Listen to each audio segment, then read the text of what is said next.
আমরা এসেছি restaurant ডিপোতে। Restaurant ডিপোর frozen item যেটা আছে, ফ্রোজেন আইটেমের ভিতরে ঢুকেছি।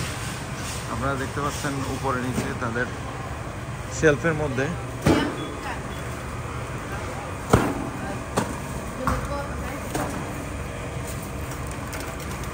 দাম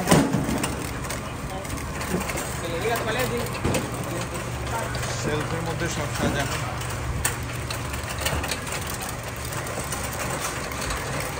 ওইখানে কি এই কি এক্সিট? এটা আরেকটা মোটামুটি অনেক বিশাল বড় রেস্টুরেন্ট ডিপোর যে ফ্রোজেন ডিপোটা আছে, আমি যেখানে আছি এটা হচ্ছে মোটামুটি একটা ডিপ ফ্রিজের ভিতরে আছে। এখানে ফুল জ্যাকেট ছাড়া 10 মিনিটসের উপরে থাকাটা সম্ভব না।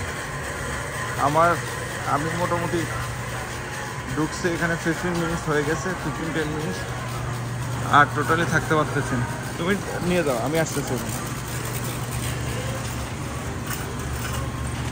এখানে মাংসের আইটেমগুলো দেখতে পাচ্ছেন, হ্যাঁ, কীভাবে সাজানো আছে শেলফের মধ্যে।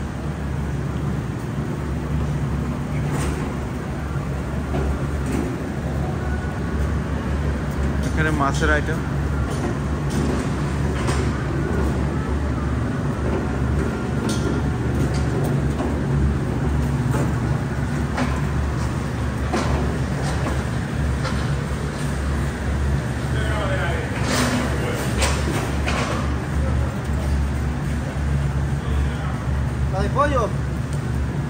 রেস্টুরেন্ট ডিপোতে আসলে আপনি ফুল প্যাকেট ছাড়া কোনো জিনিস পাবেন না। আপনাকে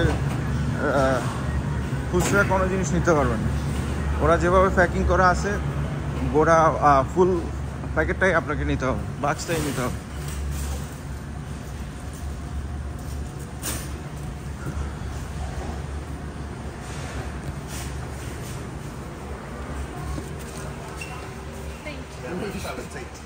বের হয়েছি মোটামুটি অনেক ঠান্ডা থেকে।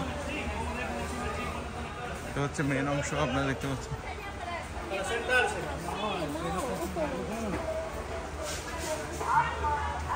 রেস্টুরেন্ট ডিপোতে অনেক সাশ্রয় আছে, দামের সাশ্রয় আছে, এই কারণে অনেক মানুষ আসে। তবে এখানে আসতে হলে আপনাকে কার্ড করতে হবে।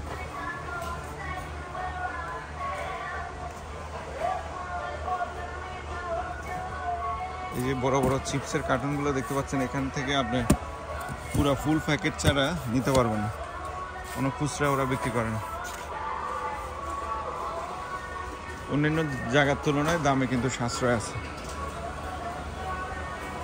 তবে আপনাকে কার্ড করতে হবে। এবং এখানে বেশিরভাগ যারা দোকানের ওনার আছে, তারাই বেশিরভাগ এখান থেকে শপিং করে। আর এমনি লোকাল পাবলিক যারা আছে, তারাও অনেকে শপিং করে।